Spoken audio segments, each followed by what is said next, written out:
Do Eludy i do Plaki mam bardzo osobisty stosunek, bo obie nadmorskie miejscowości stanowiły scenerię pierwszej randki z moim mężem. Co roku w okolicach sierpnia odwiedzamy Eludę i Plakę, aby uczcić pamięć o naszej pierwszej randce, a przy okazji którąś tam już z kolei rocznicę ślubu. Co roku jadaliśmy w tej samej tawernie w Place. Jadaliśmy, bo już nie jadamy, gdyż tawerna Thalassa zniknęła bezpowrotnie z krajobrazu nadmorskiej wioski. Tawerna Thalassa wyglądała jak kraina czarów. Na tarasie z widokiem na Spinalongę stały rzędy starych kreteńskich stołów i foteli, wszystkie pomalowane w pastelowe kolory. Co roku zasiadaliśmy przy jednym ze starych stołów i czekaliśmy cierpliwie na grillowane rybki i smażone kalmary. To ta tawerna dodawała Place największego uroku i co roku przyciągała nie tylko tysiące zwykłych turystów, ale też światowe gwiazdy kina, muzyki i sportu. Tawerna Thalassa zniknęła, a Plaka opustoszała. Dosłownie. Na małym pomoście owszem ustawiają się kolejki turystów, ale tylko po to, aby wsiąść do średnich rozmiarów łódki, która zabierze ich na Spinalongę. Po rejsie niektórzy szwędają się po wiosce, a po kilkunastominutowej sesji zdjęciowej pakują manatki i odjeżdżają.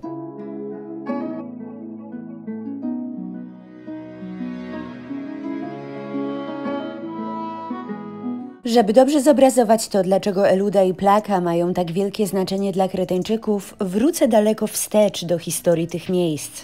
Otóż dzisiejsza Eluda została zbudowana na miejscu starożytnego miasta Olus, jednego z najsłynniejszych starożytnych miast Krety. Starożytne miasto zostało kompletnie zalane przez morze, ale część jego ścian nadal wynurza się ponad poziom wody. Podczas nurkowania w zatoce udało nam się nakręcić kilka zupełnie zatopionych elementów miasta. I tak to, co widzicie, to nieprzypadkowe kamienie, a elementy ścian, podłóg, fasad budynków, a nawet fragmenty drogi. A pośród nich znajdują się elementy glinianych naczyń, które co jakiś czas morze wyrzuca na brzeg.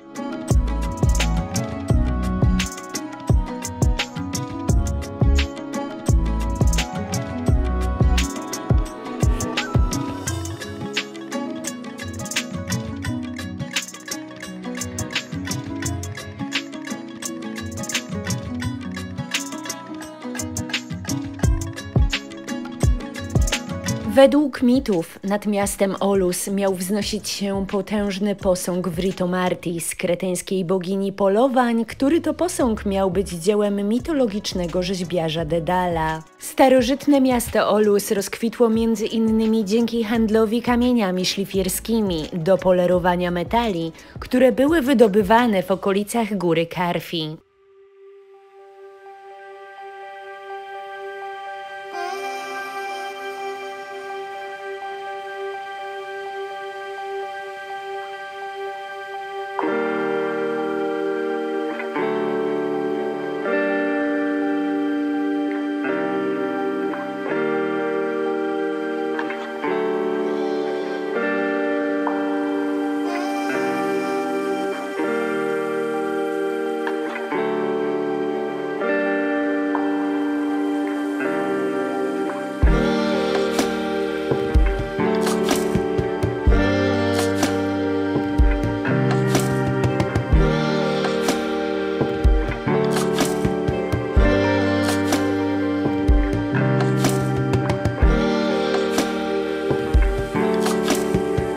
Olus było miastem doryckim i podczas tego podwodnego spaceru możemy sobie tylko wyobrazić, jak pięknie prezentowały się wówczas geometryczne wzory fasad i kolumn charakterystyczne dla doryckiej epoki. Naukowcy uważają, iż miasto Olus zostało zatopione w wyniku przesunięcia się płyt tektonicznych podczas trzęsienia ziemi, które miało miejsce około II lub IV wieku naszej ery. Od czasu tamtego katastroficznego wydarzenia jedynymi prawowitymi mieszkańcami miasta Olus są ryby, ośmiornice i jeżowce.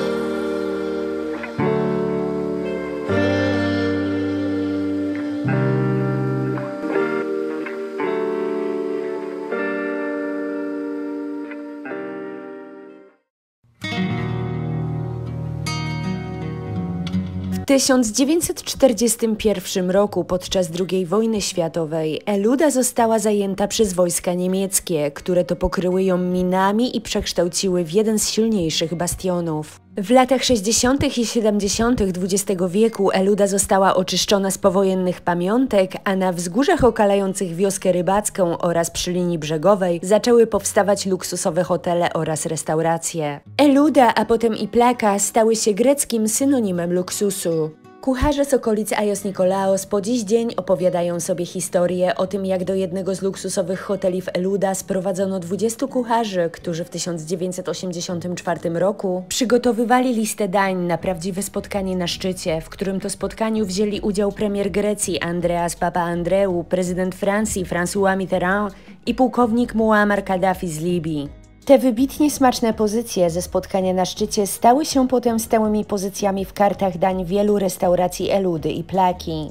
Jeszcze przed pandemią obie miejscowości były portami dla jachtów takich gwiazd jak Rihanna, Jennifer Lopez, Lady Gaga czy Cristiano Ronaldo. W 2013 roku dzieciaki z okolicznych wiosek zakorkowały Plakę po tym, jak Rihanna opublikowała zdjęcia z zakupów w Place na swoim Instagramie.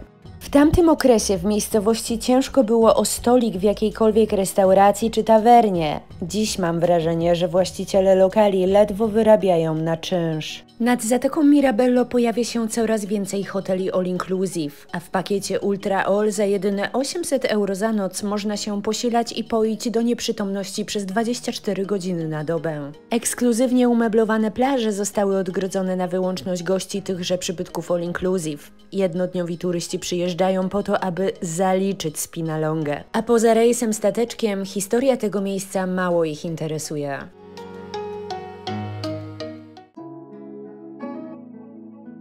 I tak historia zatacza krąg. Jak niegdyś morze pochłonęło wspaniałe miasto Olus, tak teraz wysoka inflacja i all inclusive pochłaniają małe lokalne biznesy. I to nie tylko tutaj w Place czy na Eludzie, nie tylko na Krecie i w całej Grecji. Ta smutna i chyba już nieodwracalna sytuacja wydarza się na całym świecie.